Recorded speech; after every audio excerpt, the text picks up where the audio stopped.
It's hammer time, everybody, and welcome to the Jersey Shore Podcast. Today, we've got a packed show from breaking news to topics that will keep you informed. So please click the subscribe button to get notified of upcoming episodes. If you like what the Hammer talked about, then share the Jersey Shore Podcast to others. Damon also looks forward to your comments during this episode. Tonight's Jersey Shore Podcast starts now.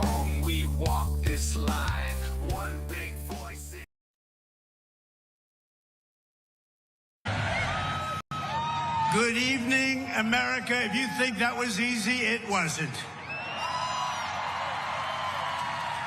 And I want to thank everybody because they did the right thing. They saw lightning, and I said, there's no way if we have to speak in front of one person at 4 o'clock in the morning, I'm going to be here. There's no way we can be deterred. And they estimated they had 375,000 people before everybody had to leave.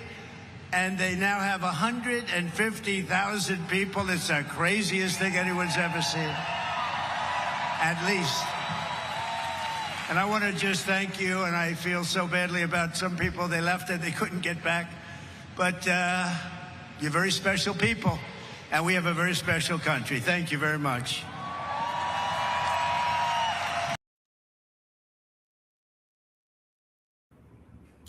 Well, hello, everybody, and welcome back to another episode of the Jersey Shore Podcast, brought to you by the Great America's Pulse Network. I'm your host, Damon Galdo, and tonight we have a great show lined up. Later in the program, right after this monologue, I'll be joined by congressional candidate Gregg from New Jersey's 12th Congressional District as we discuss the future of our state, our campaigns, and why we believe New Jersey can do better. But first, let's talk about something bigger. This year, America celebrated its 250th birthday. You know, I can think about that for a moment. 250 years ago, ordinary men, ordinary people, I would say, made an extraordinary decision. They declared that freedom was worth fighting for, that government should answer to the people, and that every generation has a responsibility to protect liberty for the next one. And it was one of the great, other than the Bible, I would say it was one of the greatest documents ever created. For 250 years, America has endured war, economic crisis, political decisions, and moments when many wondered if our best days were behind us. Yet every time Americans have found a way to rebuild, they innovate and move forward. That's what makes this country exceptional, not because we're perfect, but because we're always striving to become better. Which brings us to New Jersey. Tonight's episode is titled America Turns a Young 250, while New Jersey is on life support. And I don't want to sound doom and gloom or anything like that, but it's kind of the truth. And we're going to get into that, and we're going to talk about how we're going to fix it. So bear with us and stay tuned. So that's a question worth asking. Like, how is it that the greatest nation in the world continues to inspire hope, while so many New Jersey families tell us they feel like they're just trying to keep their heads above water? And trust me, I feel it too. I'm sure anyone listening right now in New Jersey probably feels it too. I mean, we have some of the highest property taxes in the country. Housing has become increasingly difficult for many families to afford, especially young people that are getting out of college. They're still living with their parents. They can't afford it. You know, the cost of groceries, utilities, insurance, and everyday necessities continues to strain household budgets. The state has just enacted the largest budget in New Jersey history, and many residents are asking whether they see results that match the level that they're spending. And I'll say this again and again and again. I'll hammer it all the way through every single time. But it's over a $60 million budget, and the biggest ever. 7.3 billion of that goes towards illegal aliens in our state. We pay for that. That comes out of our state taxes alone. You go to work every day, you're paying for people that shouldn't be here. I'm not saying all illegals are bad at all. That's not what I'm saying. But I'm saying we shouldn't be paying for them. I pay for my kids. You know, I pay for my wife to stay at home mom for now anyway. But I shouldn't be paying for somebody that is not really supposed to be here in this country. or in the state even. So tonight, we'll also discuss data centers, energy demands, affordability, sanctuary state policies, and the direction New Jersey is heading. These aren't just political talking points. They affect whether young families can afford to buy a home, whether seniors can remain in the communities that they've lived in for decades, whether businesses choose to stay, and whether our children decide to build their futures here or somewhere else. And when I say here or somewhere else, I always call New Jersey, it's like a prison. And I'm going to say it again because I like saying it because it's a really good comparison. Like the movie Bronxdale. When Sonny locks the door and says, "Now you can't leave." And the thing is, if you want to leave, they're going to tax you on the way out. So it's like, now you can't leave because we're going to hit you hard on the way out. So our goal tonight isn't simply to criticize, though. It's to ask hard questions, examine ideas, and discuss what a stronger future for New Jersey could look like. So grab a cup of coffee, join the conversation in the comments, and share this broadcast with your friends and family. Because America may be celebrating its 250 years of freedom, but the decisions we make today will determine what the next 250 years look like for our country, for our state, and for generations to come. This is the Jersey Shore. Let's get started.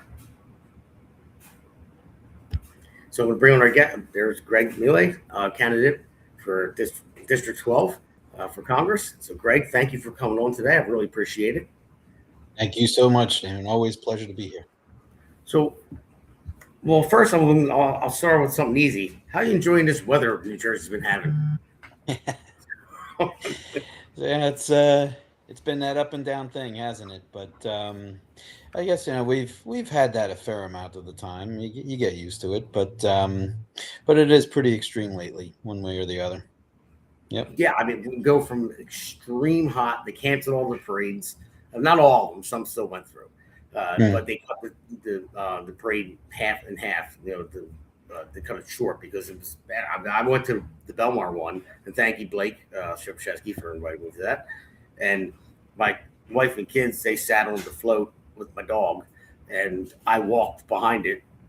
I was just covered in sweat. My shirt was soaked up. But I got to talk to people. A lot of people still came out. They had their tents above them. A lot of people were hot. But they still wanted to come out. It was America's 250th. I mean, this is something. I'm never going to see a celebration like this again. I'm 44 years old. I doubt I'm going to. I seriously doubt I'm going to live to 94. You see the 300. But you never know.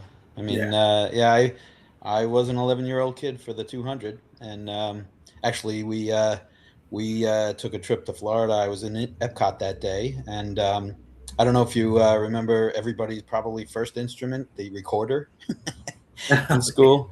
I played a couple of patriotic tunes at Epcot when they were having the celebration on that day 50 years ago today. So, we might hang in there for the next one. Don't worry. Yeah, I'll try. I'll try to be as healthy as I can. So.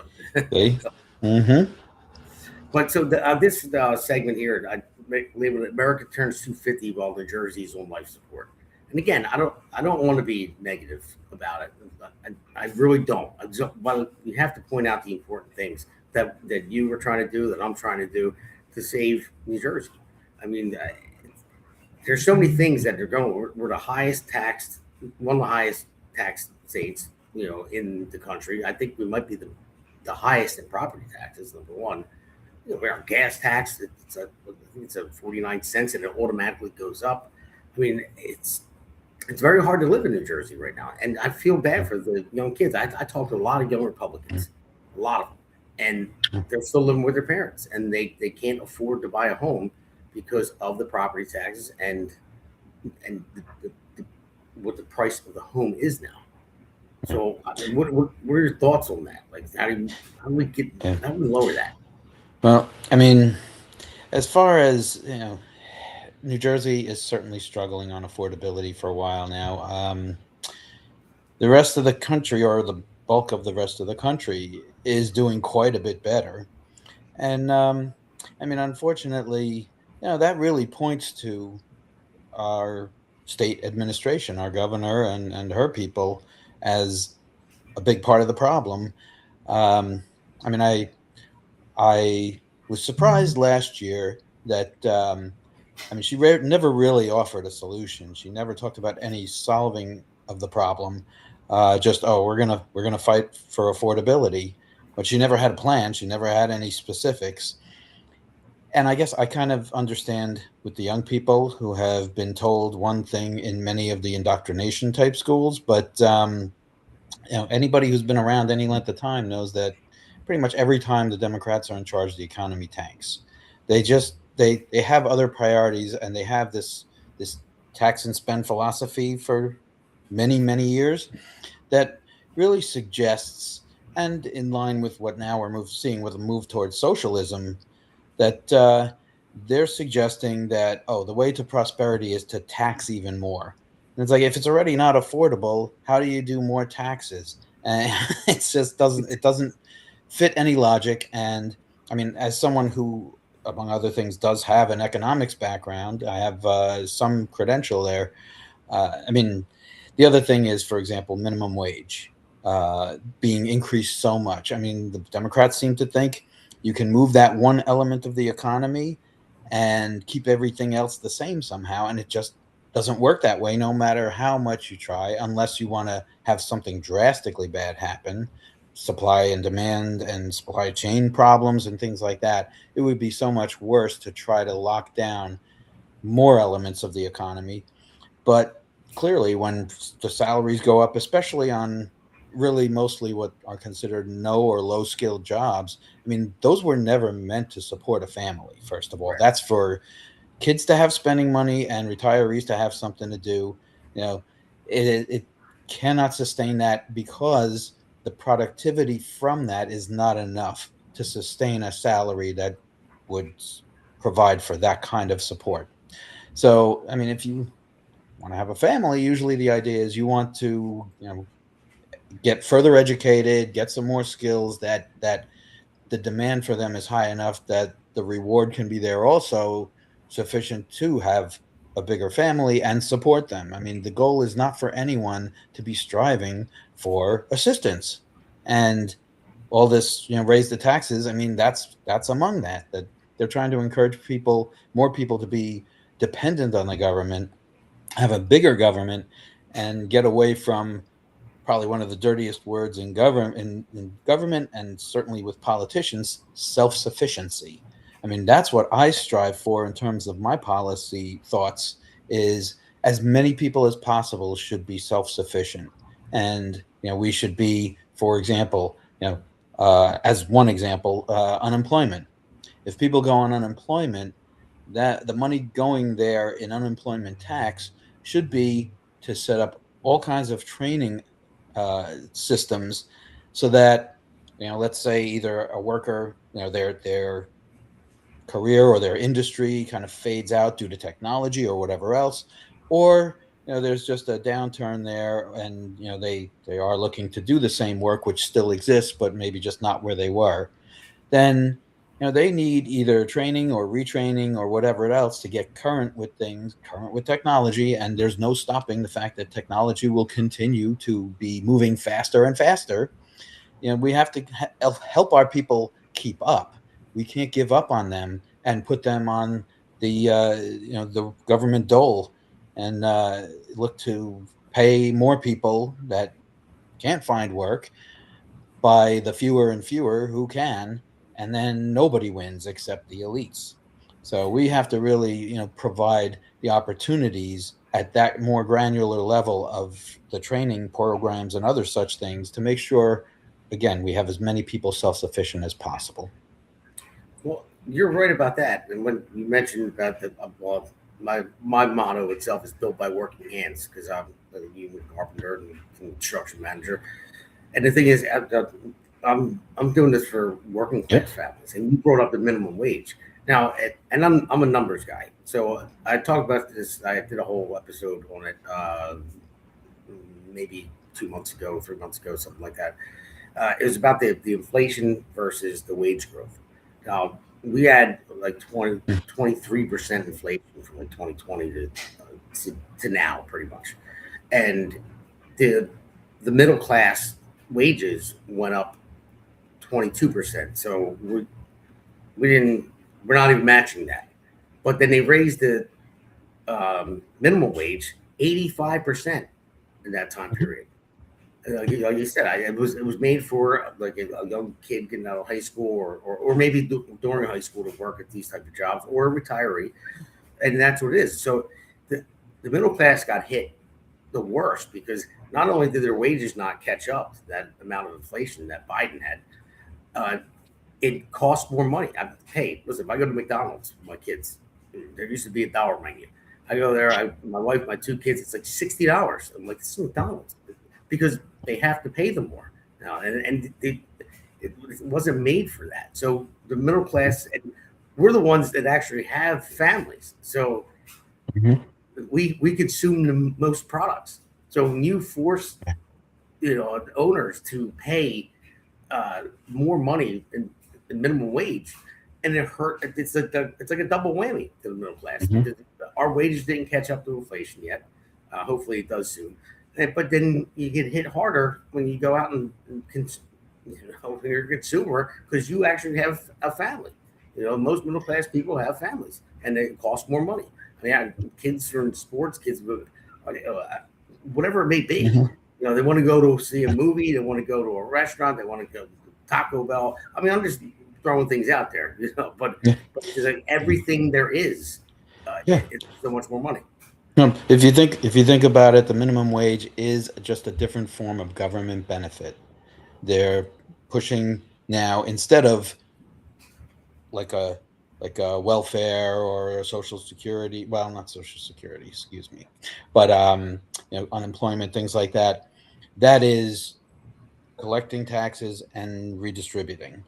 For the minimum wage, you're talking about really forcing private corporations to pay more and have smaller margins, anything like that. And meanwhile, that's what sustains jobs and job growth. I mean, you have only so many really large companies that can only employ so many people, but the rest of employment comes from small business and the middle class people who own those and take that risk of having a business where their income certainly is not steady, but they have to hire people who will demand steady pay, and it's just there's only so much of a limit depending on the role. Again, some small businesses, they have high-end product that can bring in a lot of revenue, which can allow them to afford more and highly skilled people.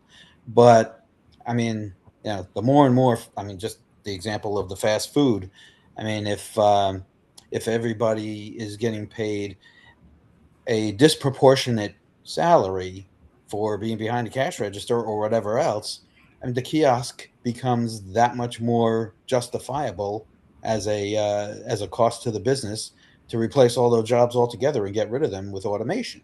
And there's so many industries that are already moving in that kind of direction, that the jobs that are going to be around more as time goes on, a lot of the menial stuff, or very physical labor type jobs, more and more of those are going to go away, and people are going to have to be equipped with higher level skills in order to have a job at all. And that's also, though, why this country has been great, among other reasons, is people are always striving to innovate and find those new product areas or new service jobs, that kind of thing, to really provide opportunities for more people. And then they in turn can afford to do something, if they like down the road, even a little bit, possibly after working there for a while, to just talk about, trying to always look ahead and say, okay, what's next? I mean, that's what, that kind of innovative thinking is what made America great for many years now already. Is, you have to be thinking about not just like, what am I doing in my job today, but where is this area headed? And, can I contribute to that at an even higher level so that I can then be the one who employs so many other people and whatever. So that's where we need to encourage people to head with things, not sit back and collect payments. Yeah, and that's what's killing us. It's socialism, which is turning into communism now. We got Mondani and other people, and we talked about this in prior Pulse episodes as well. They want to reach in your pocket and give it to somebody else. But that prevents innovation. It prevents anybody from building entrepreneurship, and build their own company. They're like, why would I do this? Why would I move forward if everyone's equal no matter what? Nothing's based on merit. Nothing's based on basically capitalism or free market. It's just that. I mean, it makes me think every day that I go to work every single day to provide for my family, and then the government, which shouldn't be reaching into my pocket, is going to take it and give it to somebody else who does not want to work, or give it to somebody else who does not even belong in this country. It's like there's no way. I mean, it's very disheartening, but I still do it. I have a family that I have to support, but my bills keep going up and up and up and up, and it's like, come on, my insurance policy, my insurance premiums are going up big time. So everything is going up. It's just when I had my son 8 years ago, he just turned 8 on the 4th of July, by the way. So congrats. He loves his birthday. Happy birthday. It's funny that my daughter was born in October, and she's older. She's going to be 13 in October. And I had to buy fireworks every October because she would say, "Why does he get fireworks on his birthday?" No, I don't. So I had to go buy fireworks and set them off for her. But yeah, that's the thing. I mean, I'll get to work every single day. I bust my butt, and just like everybody else does, it goes to work every day, just like you do, and anyone else that has a job that needs to support a household or support themselves, even if they're single and live alone, it doesn't matter. It's like, well, you're going to take my money and give it to someone who doesn't deserve it. The socialism and communism is very prevalent right now. It's like it's a move going across the nation almost. I mean, you have the one in Colorado just got elected as well. Look, socialism equals communism. I mean, in my mind, there's no difference. That's silly to suggest that, there's like a socialism light. It's all the same. Eventually, everybody who's working hard and then, resources are taken away from them. And after a while, you have to think, maybe it's better to stay home. Maybe I'll make just as much or close enough to it to do nothing all day. And I mean, this is something, it ties also into, I hate to bring up unemployment again, but just briefly, Murphy's the one who took away the requirement to show you're at least looking for a job. And even that was suspect to begin with. But, if you're going to pay people as much as they could get at work, and lengthen the time for unemployment and take away that requirement, then sure. You're going to have just like the classic socialism/communism definition. You got 10 people sitting in the carriage with no one to pull it in front with the horse. So it's like, you're just going to all be at a standstill. It's it's so obvious that really, if people stop and think about it, the problem is a lot of people who follow this socialism thing now, they really don't know, because they haven't had to look into it. And when people try to challenge them, they walk away instead of answering questions and figuring out that there's actually no answer for how to make that work. But instead, it's kind of like they've been indoctrinated with the sound bites over substance, and they've just said, okay, well, this is easy enough. I can memorize a 4-word sound bite and just keep parroting it all day long, and feel like, in the end, I've made a difference because I've stood up for this system that they don't realize when they look under the hood that doesn't work. Never has, never will. No, you're right. And I wanted to just thank Donald for chiming in the chat there. It says, Galdo, you are going to win the election. Sadly, I can't call you congressman until you take office. Well, thank you for your enthusiasm. So my plan is to win this. I am going to. And then... I'll lose this up. It's a Democrats promise. I missed that one. There's another one from Donald. And then Timmy297 said, skilled labor will never become obsolete. AI will never be able to replace human through construction labor. Yeah, as of right now, no. So we're safe with skilled labor, and it is a good paying job, and everyone's going to need a carpenter. Everyone's going to need a plumber. Everyone's going to need an electrician. I feel like the trades are going to last a lot longer than some of the other stuff. So, sure. Maybe one day, in the future, when I'm long gone, we'll have a robot that you hire to come and fix your toilet and your plumbing or something like that. It's not happening anytime soon. Yeah, it's a long way off for a lot of that stuff, but I mean, people are working on it, so you never do know. Yeah, probably we won't see it ourselves, but yeah, we want to make sure it doesn't happen to the point where no one can do anything for their own livelihood, and I mean, that's really how you fulfill the American dream: is you work hard and earn your way to a better life. So, if you run out of things to do because of things like automation at too high a level, then you have no path to follow in order to improve that life of yours. Yeah, one more point too. Talking about that, people coming from American Dream before we take a break. We talked about this on the Pulse on Wednesday, and we talked about.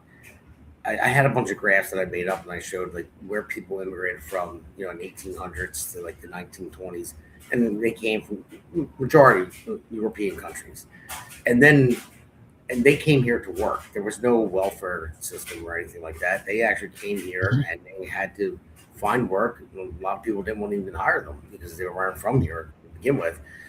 But they worked through it and they built a life for themselves. But when you look at the demographics of the countries that they're coming from now to then, and it's all like third world countries that are coming here not some. I'm not saying everybody. They'll come. They want the American dream. They want to come here and work, but a lot of them are coming here because they know that they'll get free stuff.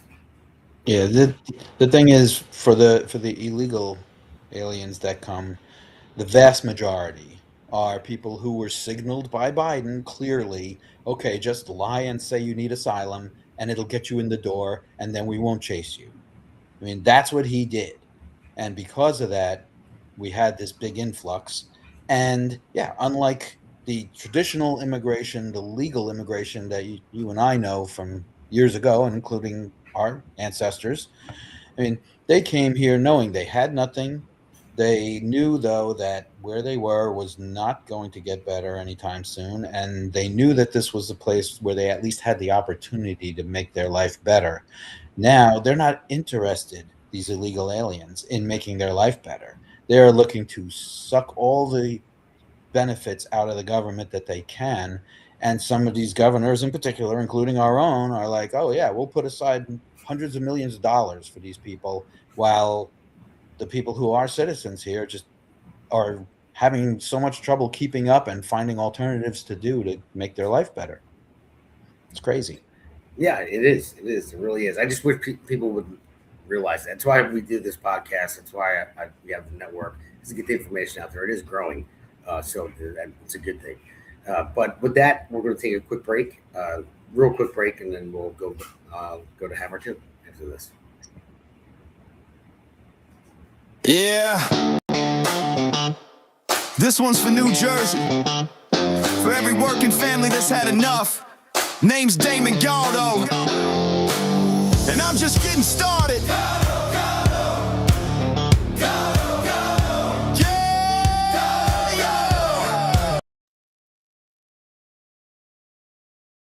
Tonight we come together for one of the most joyous and glorious milestones of all time, and you know what that is, 250, the 250th anniversary. And I do have to say this. One of my very brilliant people backstage said, don't worry about it, sir. We can do it maybe next week. I said, it doesn't work next week. This is the big day. We want July 4th. We're not looking for July something else. Because this is the 250th anniversary of the Declaration of Independence. Nothing like it. All right, everybody, welcome back to Hammer number 2, New Jersey Shore Podcast. We have congressional candidate Gregg Mele for District 12 in New Jersey on. Thank you again, Gregg. Come on, appreciate it. Mm-hmm. And this I labeled this segment, New Jersey at the crossroads, taxes, sanctuary policies, and record budget. So I'll start at the end of that one, Gregg. I mean, when Mikey Sherrill got in, well, I'm sure you weren't happy about it. I wasn't either. She promised she wasn't going to raise anything, not lower the electric bill that we pay so high now in New Jersey, because we used to export electric. Now we have to import. Exactly. And she said, "Oh, I'm going to put a freeze on it." Oh, well, thanks for that. Thanks for keeping it as high as it's going to be, forever. I appreciate that. But now she just passed. She got through a record budget for New Jersey, highest it's ever been. Mm-hmm. I mean, it's crazy. I mean, if spending keeps increasing, why does so many residents still feel services aren't improving? Because not all that money gets there by the time all the siphoning happens behind the scenes. But you know, this is something that's a whole separate battle in terms of trying to uncover things. I mean, we really need a New Jersey equivalent of Doge to come in and examine everything and clean up all the waste, fraud, and abuse, which is rampant, especially here, unfortunately. And yeah, I mean, the record budget is just one of the most responsible things I've ever seen. Um, I have heard other folks say, the first budget you do as a governor is like your best chance of, you know, pushing the limits of doing the right thing because you're the furthest from reelection when you pander more, or at least many pander more to the voters. But, she didn't miss a beat. And right off the bat, she's just throwing all kinds of nonsense in there because I think everybody who helped her get in is looking for some of those siphonings that will, of course, wind up draining down so much by the time it gets to where the money is really needed for the programs she's talking about. And some of those programs, of course, are nonsense to begin with, too. But even for the ones that are important, and I mean, look, we can use the school system example. We had Federal Department of Education in the late 70s created. We were number one in all the main subjects around the world, and now we're around 40 in all the main subjects per country, by country. And there's a reason for that, because one size fits all, which is a theme that Democrats love in every aspect of life, pretty much. It doesn't work ever. You have too many people to fit one size on everybody. The best people who are qualified to know in the school system how to teach kids more effectively are the teachers. Yet they get all this other outside control and influence from the administrations and the higher level departments of ed. And they also don't get the money every year. I mean, starting back at least when I was a parent of young children and they were getting ready for school, every year the school budget was voted on, and everybody tried to guilt you into saying, into voting for it, because it was like, oh, it's for our kids. We love them. We have to give whatever the school system says. It must be right. We can't skimp on that. But the problem is that's what created this 7 and 8 level redundant administrative level, system in all the school districts that is siphoning off all the money. I mean, Newark gets over $1 million, and what do? They throw a big party with a DJ, and everybody's dancing and drinking and all that stuff. And the teachers are still buying supplies. That hasn't changed in the 50 years that I'm aware of it. So, it's not going to change unless you have accountability. That's why one of my main pillars is school choice. 80% of the people want school choice, except the Democrats. They want to keep control of the school system because they know that if they can indoctrinate and brainwash enough of our young people before they know to recognize that and avoid that, or not buy into it at least, they could change a child's mind for the rest of their life if they hammer home enough ridiculous messages. So it's Hitler's playbook that they took when they started taking over the school system and really doing this indoctrination garbage over the last probably 30 years or so. Very slowly, one step at a time. They had this plan a long time ago that they were going to just ruin the kids for a generation. Absolutely. And there are so many now that are really struggling. And I'll bring it back to what I've been talking about in multiple episodes. I'm going to say it every episode from here on out. Bring it back to January 10th, 1963. The Congress put out how to destroy country from within, and one of the line items out of the 47, I think it's 52 or something like that. It's all happening now, and one thing is take control of the schools and indoctrinate children, and that's exactly what's happening now. That's just one out of everything else that's going on right now. And the thing is, I don't know.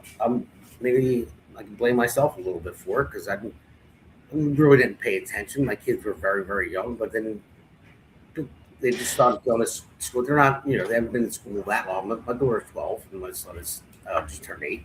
But it just once I realized it, I'm like, whoa, wait a minute, like what's going on here? Yeah, I mean, it's unfortunate that, I mean, it is a byproduct of the technology advances. Is now we also have international job competition where, like, our parents' generation, it was only local competition for jobs. Now the whole world can get involved in our work here. So you need two incomes, and also that winds up taking time away from children, at least some. And look, enough parents, they were just so tired or whatever else, and so one problem, they never wanted a kid upset because they couldn't stand hearing the crying after a long day of work, and both parents did that. So then kids got spoiled with getting stuff, never being turned down for anything, never taught the lessons of no. And then the other part being, the teachers jumped right in to say, like, okay, I mean, the bad ones, of course, and of course we have many of both, but the more activist teachers, I'll call it, I guess that will fit the current terminology some, they just saw an opportunity to take control of the kids' lives. And it was initially like, oh, don't worry, we know you're tired, so we're going to make sure we're doing our end to also raise them up some. And this is the whole Hillary Clinton takes a village thing that started to take the place of things. And like you said, I mean, before you know it, a little while down the road, suddenly we're seeing all this nonsense being taught and none of the essential stuff. And then it's also, I mean, as that was forced on the teachers, the good ones were quitting at a much higher rate because they just were so disgusted. They got tired of that system. And so, again, with Murphy initiating it, once the good teachers left, they didn't have enough teachers, of course, which makes sense. But so what do? They lower the standards so that even worse teachers come in than the ones that were already indoctrinating. They didn't make it more attractive for the good teachers to come back or more of them to study in education so that they could come in and fill those gaps or voids. So, yeah, it's just been a downward spiral with the education for a long time. And especially New Jersey has suffered greatly, particularly without the school choice that we really need. At a federal level, we need to do that. We need to have that open for everybody. No, I believe you 100% with that. We definitely do. My buddy Seth is over here. I think he just made a comment. He's Jono on here, but he says all the time. He said, "You don't have to change it." He said, "You homeschool." He said, "You starve them out, starve the teachers' unions out." But not everybody can do that. And but I told him, I said, I would like to, but I have a job and my wife is going back to work soon. So it's a hard thing to do, but not everyone can do it, and that's why I hate any. I am a union member. I'm a union carpenter, but I hate any union that takes taxpayer funded dollars. The teachers unions and different other government unions, because my union is self-sustaining. We go to work, we build commercial buildings, and we build something for a developer, or we do government work too. We'll build a government building, but technically we are taking taxpayer dollars in that sense. But we're not. We're building a building for them. But we bankroll our entire pension, our annuity, our health care. It all comes from our work, not any taxpayer dollars whatsoever. So any union that collects taxpayer dollars, I don't think there should be unions in government work at all, because it's I really don't. And the teachers unions have gotten so big that you can't stop them from what they're doing. And then you see them on TV. NJEA, when they're just screaming at the top of their lungs and at a rally, and you're looking at them, you're like, you are an educator? Like, you educate people? I mean, I'm not the smartest person, in the world. I'm never going to be. But looking at that, I'm like, you're not teaching my kid. Are you out of your mind? And it's just the way it is. I mean, I mean, that's why I said is New Jersey on life support. I mean, that's one of the things I said in the monologue. I mean, it seems like it is. And we are the greatest country in the world. We just celebrated our 250th. I mean, there's no other country that has ever come close to what we've accomplished here. And well, not, not just me. I didn't do what they did back in the day to get us where we are. I didn't fight in any wars. I thank everybody for their service and their sacrifice. But and our forefathers that wrote that document, like I said before, I think it's the second best document other than the Bible, and it was just a wonderful thing. And people that hate this country, people that are indoctrinated, think they should get everything for free, and people don't realize what the country was based on to begin with. It's like they need a wake up call, and they're going to have it, but it's going to hurt all of us. It's going to hurt everyone else, every voter out there that that believes in what we believe in, believe in this country, realize that they are going to hurt us. Once it's not sustainable, it's going to collapse eventually. We're $39 trillion in debt. We can't have that. I mean, this state, the biggest budget that was ever passed, 60 some billion dollars, and we've been 7.3 billion going to people that don't belong here, and it's our money. And I tell people all the time, the government doesn't have money. They're not a private business. They don't make money. They take our money and abuse it. So that's why one of the reasons why I'm running. Sure, that's one of the reasons why you're running. To make a difference in that as well. No, absolutely. I mean, yeah, we have a lot of work to do for New Jersey. That's for sure. I mean, it's been a downward spiral, like I said. I mean, I remember, of course, being a lifelong resident. I remember New Jersey a long time ago, and it was some of the best of everything, just about. But it's been that deterioration, a little piece at a time. It's the thousand cuts that have been happening all along, and yeah. I mean, it's kind of like we said before, about the schools and the budgets. That in the beginning, you don't necessarily notice a whole lot of it, or you're running around and just too busy or whatever. But now we have to worry about, for example, I'll just mention briefly an opponent that I have that is a supporter of jihad. I mean, how is that even someone who would be nominated by anybody? How could any clear-thinking person nominate this guy? And yet, here he is.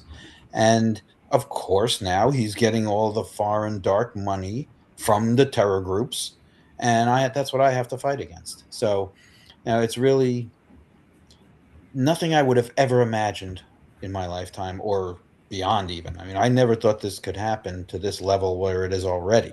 Never mind if we let more of these folks get into legitimate seats of power, that we know anyone who's clear thinking is going to know that they are going to abuse that and direct it against this country. Far worse than just abusing things. They're also going to use it as a weapon to destroy the rest of the country that remains as it is.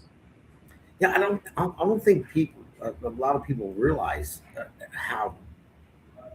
Like I said, I don't like the fear monger, but we're there. We're at a point where these people get elected that actively hate this country. They don't like it at all.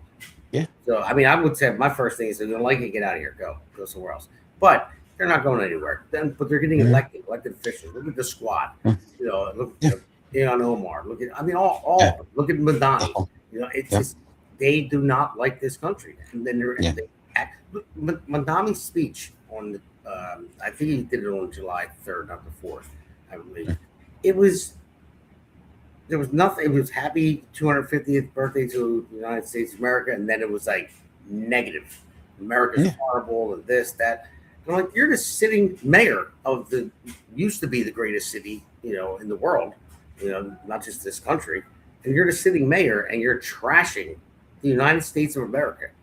I mean, and people elected him. Like, what is going on? Where did common sense go? People need to realize. The democratic philosophy, the socialism, the liberalism. I mean, it's a philosophy of envy that they try to get you jealous of people who actually built something valid and were rewarded for it. And they want the public to stay under government control. They want them to be dependent. They want them to get angry at the other guys so they keep winning elections. But yeah, I mean, the whole squad, not one of them has ever been qualified. Neither is Mamdani. I mean, none of them should hold any public office. They're totally unqualified, and neither should my opponent, by the way. But you have folks who just like they've been vilifying our side of the aisle forever, and it's too convenient for people to just be lazy and just say, okay, well, yeah, sounds good. And so a lot of them just do not dig into the information. If they did, I think we'd see a big change in primarily the turnout for elections. Because, I mean, again, as an example, I mean, I'm dealing, like I said, it's basically an Islamic fundamentalist, which distinguishes from the Muslim religion and those who follow it properly. The Islamic fundamentalists essentially bastardize the religion. They don't follow it. They disgrace it, and by taking the message and twisting it around into something else that talks about all this jihad and whatever. But these people, I mean, the militant terrorist groups, I mean, they are just looking to get everybody. First of all, they are, like I said, one thing they are is organized. They have very high turnout among their group of the terror factions because they want to proactively and overtly just take over through the channels of power. And until we get the rest of the public to, first of all, look into it further and see how bad they really are, and get up off the couch and vote at a par level with them, until then, we're going to have problems. But that's the thing, is so many people, until somebody breaks into their house and threatens their family, they think it's a million miles away, and they just think it's never going to happen to them. And meanwhile, if you're in the second half of the wave, and 50% of the people have already been attacked and destroyed before you have it at your doorstep, and that's what you need to decide, like, we need to go out and fight this. Guess what? It's too late. They've already got the majority then across the board everywhere, as far as people who are involved and active and doing things to keep that vote up on their end. It's just not going to work after that. We have to consider this an urgency right now. Yeah, you're absolutely right. And that's why, again, I'll say it again, that's why we do this podcast. That's why we have this network. And that's why people that are chiming in the chat box, anybody else that wants to, that's watching right now, if you're watching on Rumble or YouTube or X or whatever it may be, you guys can ask a question, make a statement. We'll put it up there for you as long as it's appropriate. But other than that, we're going to go to our next break and get to the third segment. So let's take a break. Right about America's Pulse Network. The mainstream media is bought and paid for. The truth is twisted to fit their agenda. But America is waking up, because podcasts are the future for trusted media. Welcome to the America's Pulse Network. It is a network built by patriots that upholds the Constitution. The America's Pulse Network stands for God, truth, and the America First movement. There is no corporate propaganda, no government spin, just real news, real talk, and real voices fighting for faith, freedom, and the future of this great nation with common sense. Here are some of America's Pulse Network podcasts. Alexandra Levine Live, hosted by Alexandra Levine. Jersey Shore Podcast, hosted by Damon Galdo. The Conservative Corner, hosted by Seth Eisenberg. APN's The Pulse, hosted by Alexandra, Damon, Elena, and Seth. So tune into America's Pulse Network on the following social media platforms: X/Twitter, Rumble, Truth Social, Parler, Facebook, and YouTube. Join the revolution, because the pulse of America beats for God and country. America's Pulse Network is for faith, family, freedom, and truth.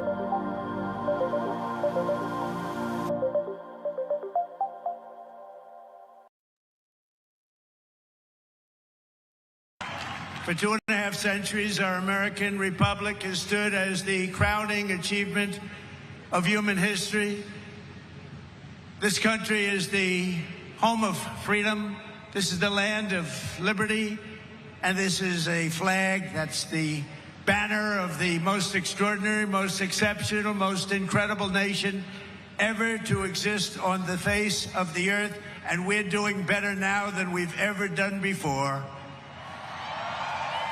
Hi, everybody. Welcome back to Hammer number 3. This is Taking Back New Jersey, Damon, Galdo, and Gregg, Mele. All right, both and thank you to my great producer, the other Damon, man behind the curtain. He reminded me I didn't say candidate. To be nominee. We're both nominees, Republican nominees for Congress. I'm CD1, he's CD12. I'm the first one, he's the last one in the state. So, again, thank you, Gregg, for coming on. So, I'm going to go into first. I want to say we played those Trump clips. I know a lot of people are upset with Trump right now, and people are still love him. So, I don't care if you love him or hate him or whatever. He's still our president, and it was their 250th birthday. So, that's why I'm playing these clips. So, whether you like them or not, it is what it is. But so, Gregg, what's your plan to take back New Jersey? Like how are we going to do it? I know we're on a federal level, and a lot of things are handled state and locally. But, let me go with your plan first, because we only have a short period of time in this segment until we get to the last one, which is a quick one. But just tell me what's your plan to help take back New Jersey? Well, I mean, the affordability, of course, is a central issue. So, I mean, I've talked about some of the things, but basically, I mean, yeah, we need to improve opportunities for work, for companies to thrive, so that they can have more employees that can thrive. We have to cut down the budget. I mean, I've said actually over time, many years now, we need to reduce spending, not just slow the rate of increase, which some people seem to think is enough. We've gone too far, too long with ridiculous increases in taxes and inflation and everything else. Time is up. It has to be a full reversal. Otherwise, we also did touch upon the school system. I mean, parental rights as an area, which includes that, and also personal freedom and all this kind of stuff. I've also been fighting for a long time. I was actually the only guy since summer of 2020, when it really started to come into the fore. I was the only politician who made every Trenton protest related to parental rights and personal freedom, and also typically by invitation from parents who have heard about me. I've been to, I think it's 227 municipal Board of Ed meetings since then as well, to speak on behalf of parents and their rights to guide their children's growth, and that teaching is for education, but parents are for morals and values. And the third part of it is it was on your list before, but I don't think we got to it, was the sanctuary status. So I just want to say briefly on that I mean, as an attorney now, my second career for the last 23, almost 24 years, coming up next month on another anniversary. To me, as soon as you sign the paper to say this area is a sanctuary for illegals or any other thing illegal, actually, but really for the illegal immigrants, now you're talking treason. I think there's no way to explain away that is the definition of treason. I mean, when Texas tried to also seal up their border because Biden wasn't doing anything, and then he filed a complaint to stop them. The minute that complaint was signed and filed, he committed treason, and everybody who had a part in it. Right. And that they're, so many people, they're so disillusioned because they want total accountability of all these people who've been destroying us. And that's all of those people having to go to jail and get whatever penalty treason gives them. But, to say that it's any less than that is either naive or just ignorant in terms of the severity of what was happening there. That was a disgrace. It continues to be a disgrace here. Putting into the budget so many millions, like our current governor is doing, for illegal aliens, to support them with our money, I think that is just a ridiculous thing for her to do in the first place, especially saying all last year, which, I mean, guys like you and me know that it was a total lie that she was ever going to do anything for affordability. Democrats just don't know how. So, Wasn't it the $20 problem million is, that she got in there for legal fees for yeah, immigrants? it's that That area, yeah, 24? that neighborhood of number, yeah, yeah, and I mean, I know the young voters have not been around so long voting and following politics. They simply don't know, but no Democrat has ever kept a promise in terms of improving economy in any administration at any level, at least in my lifetime. And I wish they would, see more of that when it happens. I mean, I'd rather it didn't happen because I wish they didn't get elected. But to the extent that they're out there and they're doing stuff, really, every single move they make, every single law they sign, if they would look at it, every one of them is going against the interests of the people. And this is the problem. They try to make it sound like a bleeding heart, sympathy for the disadvantaged. The truth is, almost everybody can get out there and make their own way and become self-sufficient. And it's people like, actually, the lady who's finishing up her term in my district now that I'm going for and retiring, Bonnie Watson Coleman. Her newsletters to her voters always talking about, like, people have such a lack of opportunity like in 1950. And I'm sorry, but actually, all that divisiveness was almost done until Obama came back and tried to revive it to distract from policies. But the fact is, we had that stuff beat just about entirely. Affirmative action was your reparation in that matter, for that matter, that that fixed the equal starting line problem.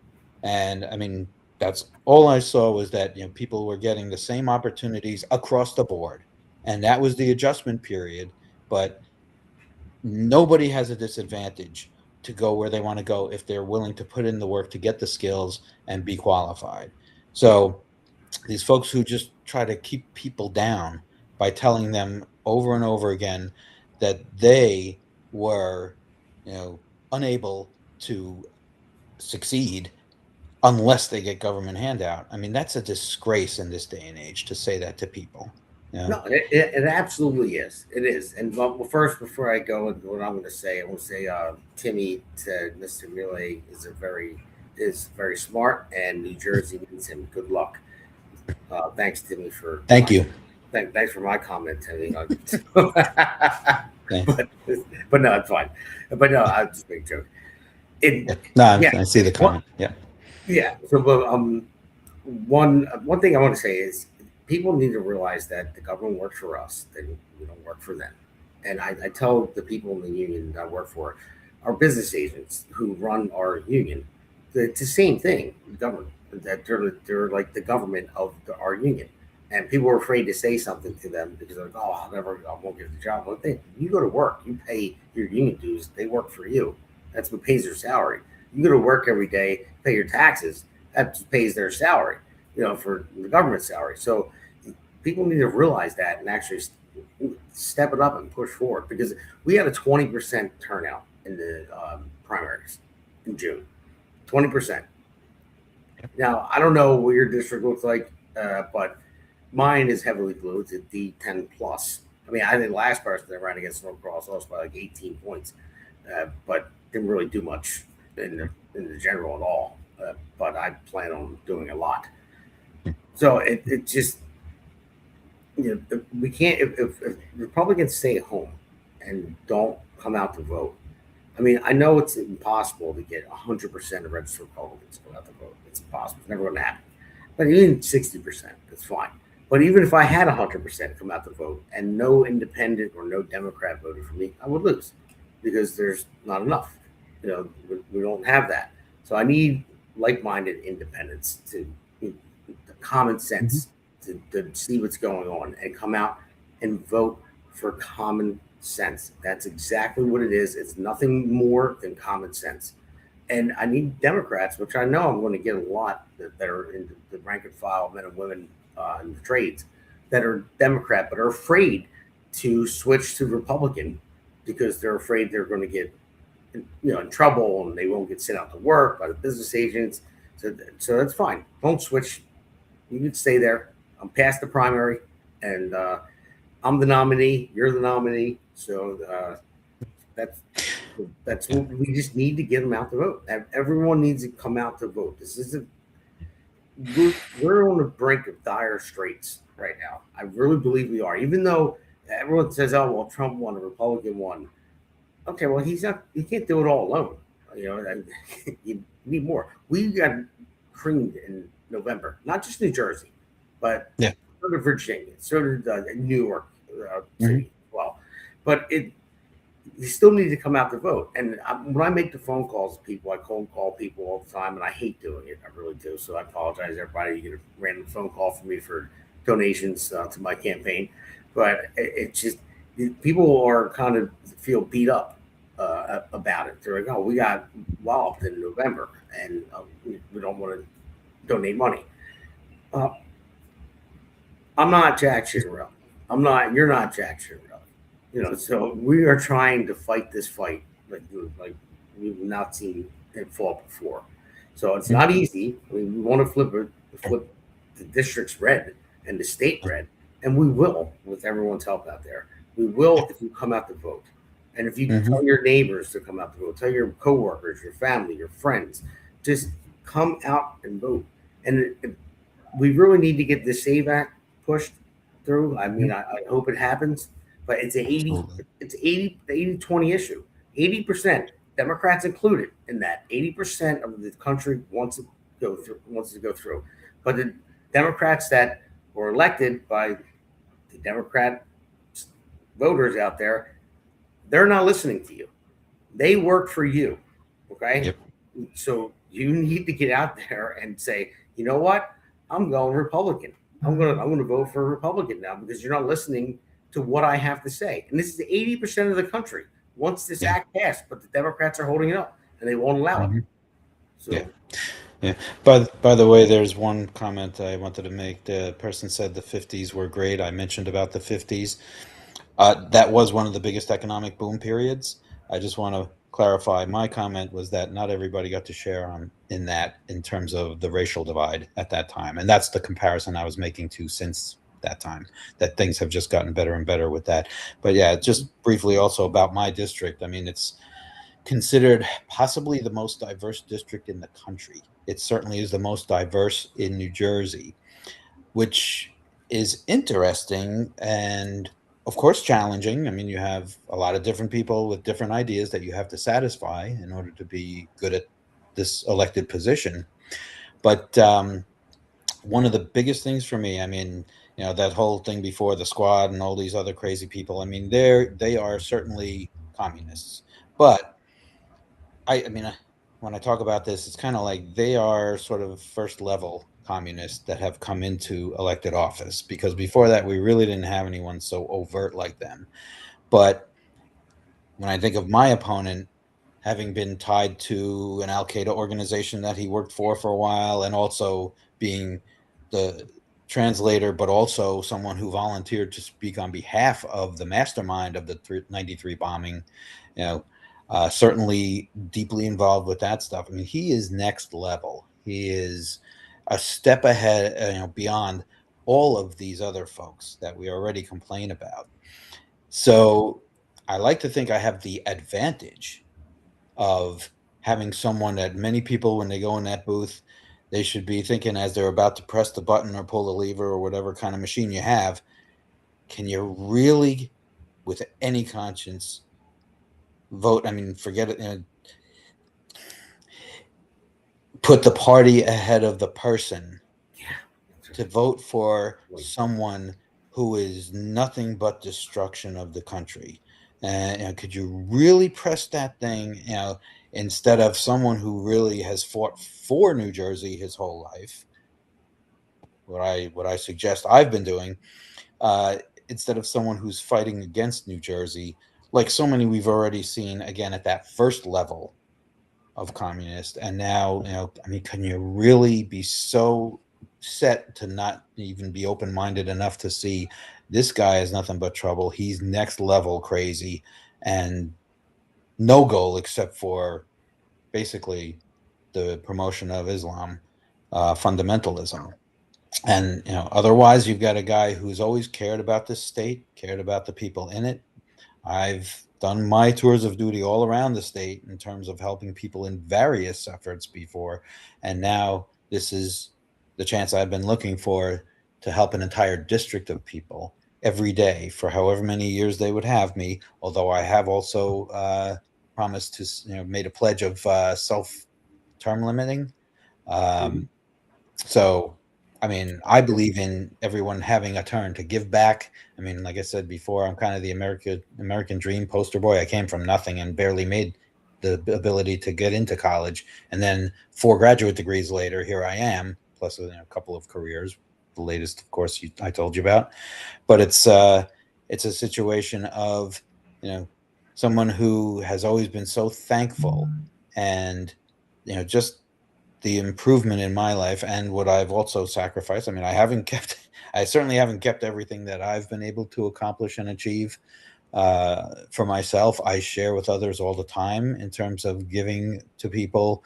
And, sometimes that's some pretty fair sacrifice of my own, but because I know that, the folks, even with the sacrificing I do, that there's so many people who could use it more than me, and I have no aspirations for the corporate jet or anything else like that. I want to be just okay with my family, like most people, and so I just try to make sure I can cover as many other people in various ways in terms of helping and volunteering and donating to and things like that.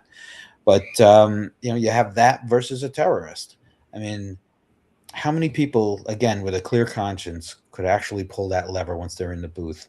It's a find God moment, and hopefully they'll find it to see that they have a better choice this time, regardless of party.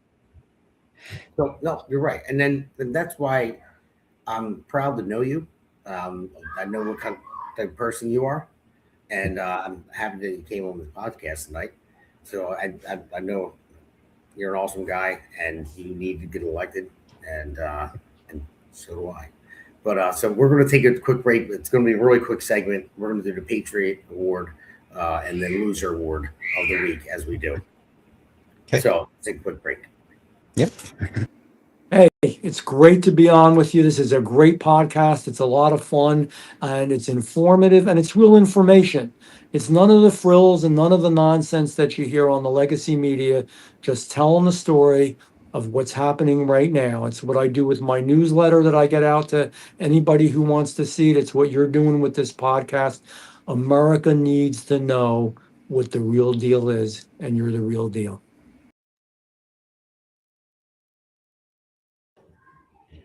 All right, welcome back, everybody. This is the awards segment. It's a real quick one. We're going to close it out, but thank you, Congressman Van Drew, for that.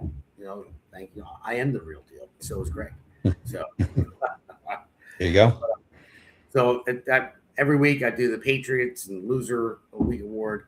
So there's Gregg. If you want to just tell people real quick where people can find you, that's your QR code to your website, by the way. But if you want to just talk about it and tell people where to find you. Yeah. I mean, certainly for the donating part, as well as my background, what I've been doing, and what I plan to do in this seat. That's www.Mele for America. It's MELE and the number 4 America.com. You'll find most information there. We also have at or close to the IDs on all the social media of Mele for America. So please, follow us, pay attention to what we're doing. I hope you like what you see. And certainly, I also do consider it that, as many good people, like a lot of the Republicans we actually have running this year, I consider it that, my job is to listen to everybody and see what they need and see what I can accomplish to those ends. So, there's as important as any part of my website is the page for Contact Us. Please tell us what you're interested in, what your problems are. I'm happy to have conversations to figure out how we can attack them, and I'll get in there and do it. So you can count on that. Right. And then same here. Everyone knows where to find me, votedamongaldo.com. Everyone knows my social media too, because of this podcast. It's, that Damon Galdo and Jay for Congress on Facebook, same thing with X and everything else. So I'm the Republican nominee for District 1, Gregg, Republican nominee for District 12.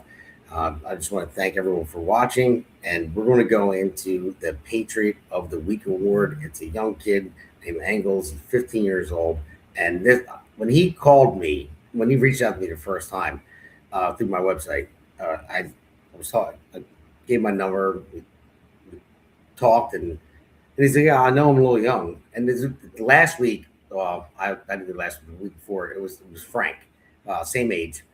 They both reached out to me, and when I was talking to them, I gave him Frank Patriot Week award last time, so I said, "Angles, you're going to get it now too." But when I was talking to them, they said, "Oh no, we're a little young," and I said, "Well, how young are you?" And they're like 15, and I cursed at them. I said, "Get to that down here." So I thought they were joking, and I was like, "Oh, you're really 15." So then I got to meet their parents and talk to them. But these kids are exceptional. They're prodigies. They really are.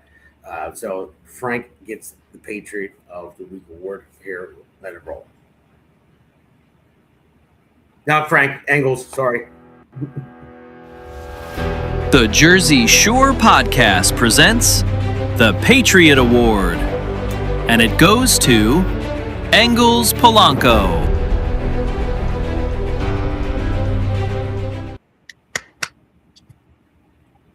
There you go. That's your certificate, Engels. Thank you. Well done. You're awesome, buddy. Keep up the good work. You're going to be something one day. You and Frank, great friends. You're both going to be something one day. Probably better than me. They were smarter than me. They were like outsmarting me. I was talking to them. I thought they were. I thought they were 40. I'm like, wow, these guys are smart. And they were having a conversation. They were 15. I'm like, what? So, but Excellent. Yeah, they're great kids. That's what we need. That's the future right there. This guy, I don't know. He's from North Jersey. I don't know if you know him. I'm gonna roll this because, and then after it rolls, I want to explain to everybody why he gets the Loser of the Week award, because I'll tell you what he did, and I don't even know the guy, and neither does Frank either. Frank is the other kid I was talking about, and let's just roll the Loser of the Week award, and.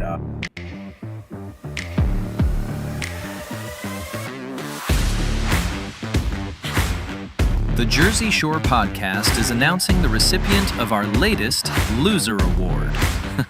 This award goes to Luis Alvarez. Losers! Losers! Losers! Losers! Losers! Oh, shut up! Now, I don't typically attack anybody ever, but the reason why I made this for this guy, I don't even know who he is, but the young kid Frank, who's 15, he posted a video on Facebook with Van Drew signs, coming from Van Drew signs, saying, "Hey, I have Van Drew signs. I want to give them out. Anybody contact me through Messenger, and I'll get you one." And this guy out of nowhere, I don't know who the heck he is, goes on and he calls him a cuck, a 15-year-old, and out of nowhere, and attacks the heck out of him. And I'm like, what? And I don't get into social media wars with anybody because I'm running the campaign. But then when we had Nick DeSilvio, he jumped in and told the guy, said, "What are you doing?" And then his mother, Frank's mother, jumped in and said, "He's 15 years old. What are you calling him that for?" It was blatant. It was just out of nowhere. There was no reason for this guy to say this. And then he comes back and that we had John Valentine, the councilman, run for mayor, Monroe Township. He went after the guy and said, why are you going after a 15-year-old kid? It was literally a video saying, "I have Congressman Van Drew signs if anybody wants them." That was it. That was the video. And this guy just attacked him. And then he went after his mother. And then I had to say something to him. I just said, he's 15 years old. And his mother said the same thing. And he's like, "Oh, well, he looked older than that." I'm like, this kid has a Campbell soup face, young kid. I'm like, no way you would think he was older than that. But that's why he's getting this. And I hope he wises up. I hope he doesn't do stuff like this, because he's trying to, number one, don't attack your own party. I mean, there was no reason for it whatsoever. I mean, literally, there was no reason other than he put a video out there. He doesn't know Frank. And this guy, so I put child bully on there because he just came out of nowhere and just attacked the heck out of him. And it was a disgrace. So Luis Alvarez, get your stuff together, because that is not how you win. That is not how we win. And you don't attack kids. And over now more than ever, we need unity in this body. Yeah, it was stupid. It's not like he said something about him, but he just said, "I have Van Drew signs. Here they are. Message me and I'll get you one." That's it. Because he's helping Van Drew out with his campaign as well. Mm-hmm. And he's a 15-year-old kid that doesn't have to do this, and he's doing it. Yeah. And this guy out of nowhere, I don't have no clue why he would just come and call him a cuck. Like really? So it was horrible. So, buddy, get your stuff together, man. Apologize to him. You really should apologize to his mother as well, because he said things to her.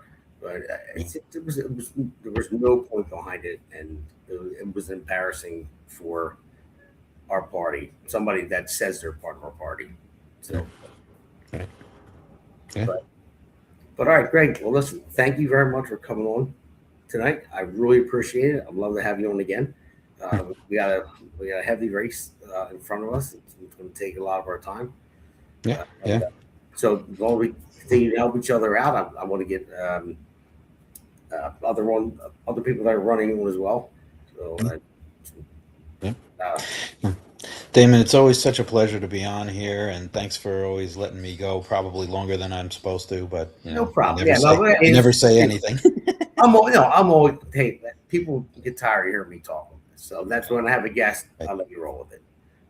But always a pleasure to be here. Always good to see you, and we'll do more catching up, probably here and in person. I hope real soon. So, all right. And what do you see? We have an ad coming out with Justin Murphy. It's going to be okay. Fun. It's going to be fun. It's a funny ad. So very good. Stay tuned for that. But other than that, everyone that stayed tuned tonight, thank you very much for tuning in. Appreciate it. Signing off. Yes, and thanks to the audience. Mm-hmm. Yeah. This one's for New Jersey. For every working family that's had enough. Name's Damon Galdo. And I'm just getting started.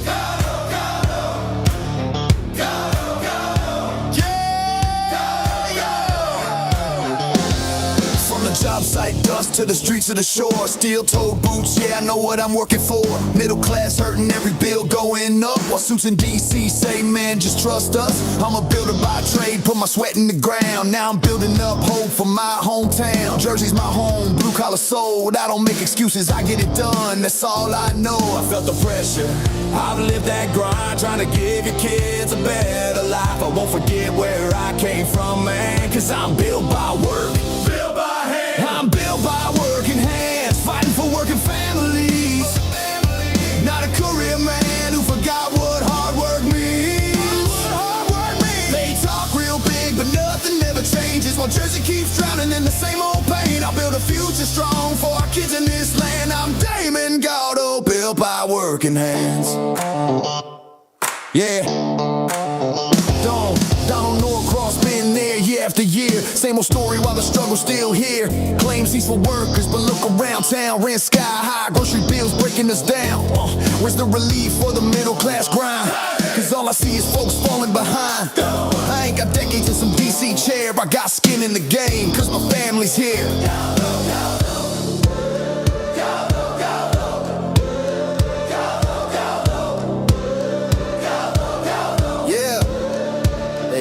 Time, they had their shot, and tell me, Jersey, what have we got? It's time for change, time for a stand, time for work, and not another plan, not another plan, not another plan. Yeah!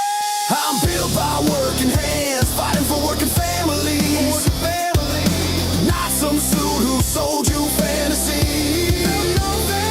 We waited long enough, it's time to demand a future built by honest hands for Jersey strong, for this great land. I'm Damon Galdo, built by working hands. Yeah, this ain't left, this ain't right. This is fight for what's right. For every mom working double shifts,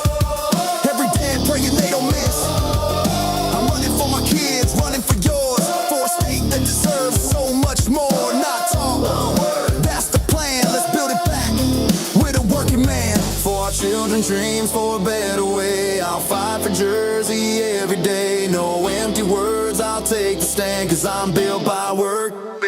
Yeah, I'm built by working hands, fighting for working families.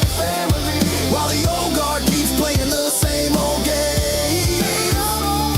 But we're done with waiting, done with excuses. It's time for a man who knows how to do this. I'm built a future strong for our kids in this land. I'm Damon, Galdo, built by working hands.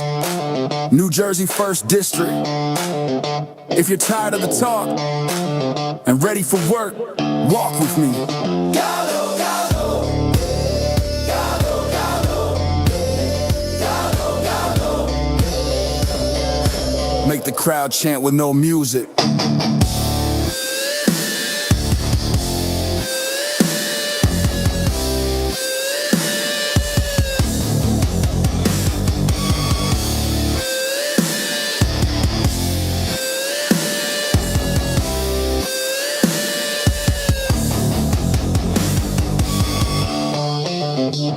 The Hammer thanks you for watching tonight's Jersey Shore podcast. See you at the next packed show, from breaking news to topics that will keep you informed. So please click the subscribe button to get notified of upcoming episodes. If you like what the Hammer talked about, then share the Jersey Shore podcast to others. Damon also looks forward to seeing you on the next episode.